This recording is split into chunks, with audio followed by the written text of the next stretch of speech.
Antes de chegar a isso, você trabalhou na Puma, então. Sim. Você sempre foi do mercado esportivo?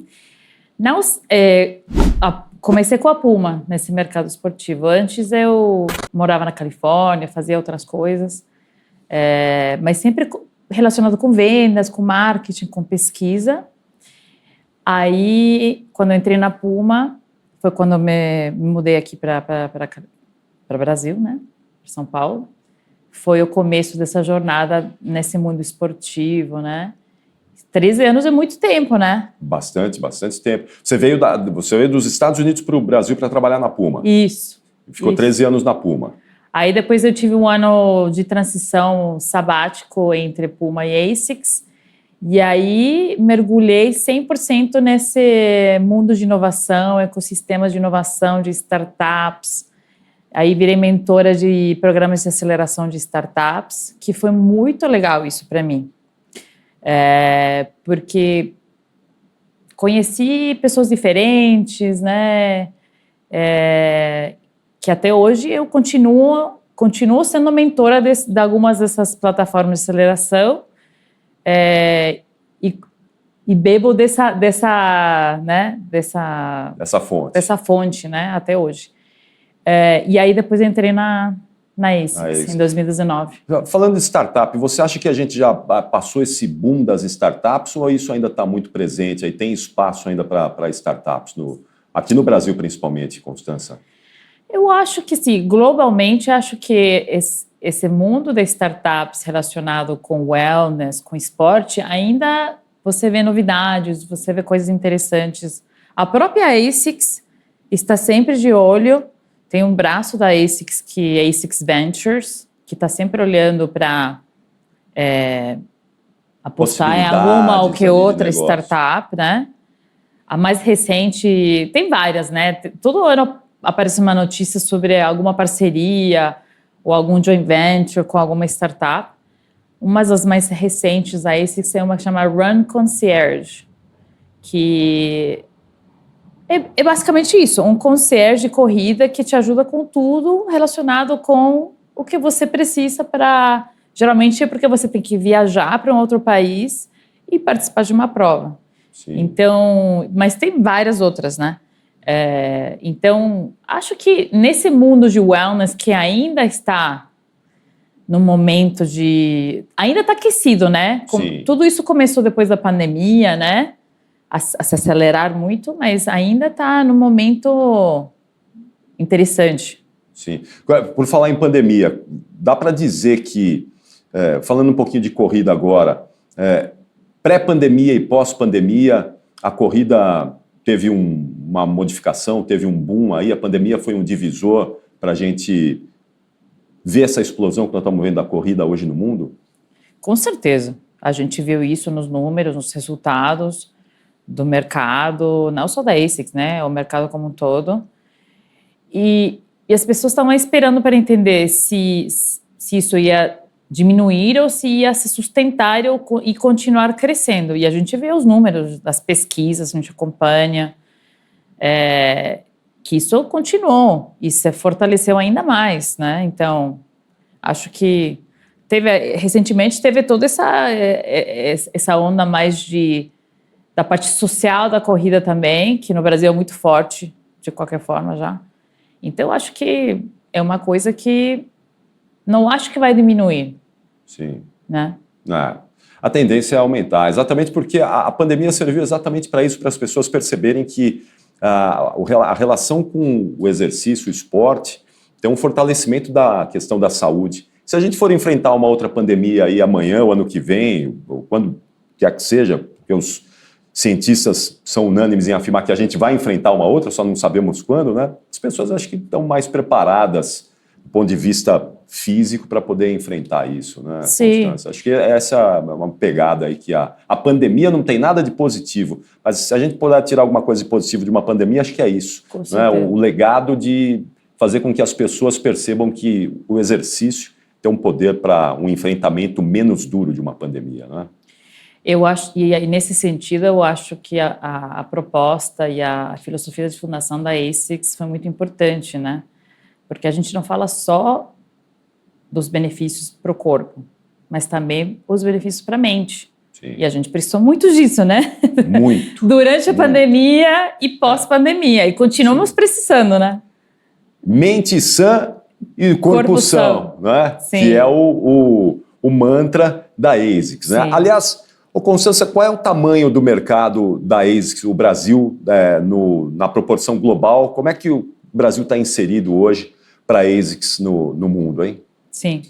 A gente não consegue divulgar essas porcentagens, esses números, mas eu posso te dizer que hoje a ASICS Global está olhando para a América Latina de uma forma com muito carinho. O Brasil já era um país mais maduro comparado com outros países da América Latina, mas continua crescendo, né? A gente teve nos últimos 5 anos recorde de vendas, recorde de rentabilidade. E olhando com muito carinho também para o Chile e Colômbia, porque são países que têm crescido de forma exponencial nos últimos anos.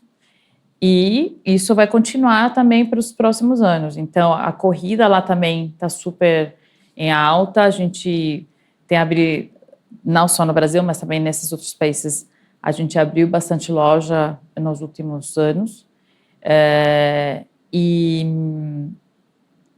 esse Global olha com olhos bem positivos para continuar crescendo e se consolidando na região, né? Você não falou da Argentina por quê? Você falou do Chile e da Colômbia, por que não da Argentina? É que Chile e Colômbia são subsidiárias, né? Tá. Aí a gente tem, com certeza, nos outros países, temos distribuidores. Então, é outro tipo de modelo de negócios, mas estamos presentes na Argentina, em Uruguai, em Paraguai, em Peru. Sim. Na América Central também, né? No Caribe. Por falar em Argentina, a Constância é uma cidadã do mundo, né? Porque nasceu na Argentina, cresceu na Califórnia, nos Estados Unidos, e vive já há bons anos aqui no Brasil, não é, Constância? Sim. Essa sua visão aí de várias culturas te ajuda de que maneira no dia a dia aí para ser uma executiva importante do marketing? Sim, pergunta boa essa. Eu acho que eu sempre gostei muito de trabalhar em multinacionais, né? A gente fala um pouco sobre essa trajetória minha da Puma, agora na ASICS, e que são também marcas bem diferentes, né? Uma marca alemã e uma marca japonesa agora.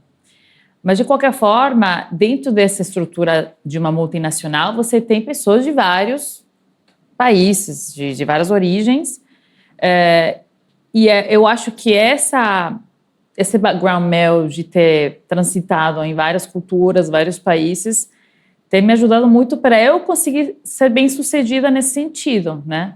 Estar falando com pessoas do Japão, pessoas da Europa, pessoas dos Estados Unidos, né? Meu dia a dia é isso, eu estou falando com pessoas que estão espalhadas aí pelo mundo.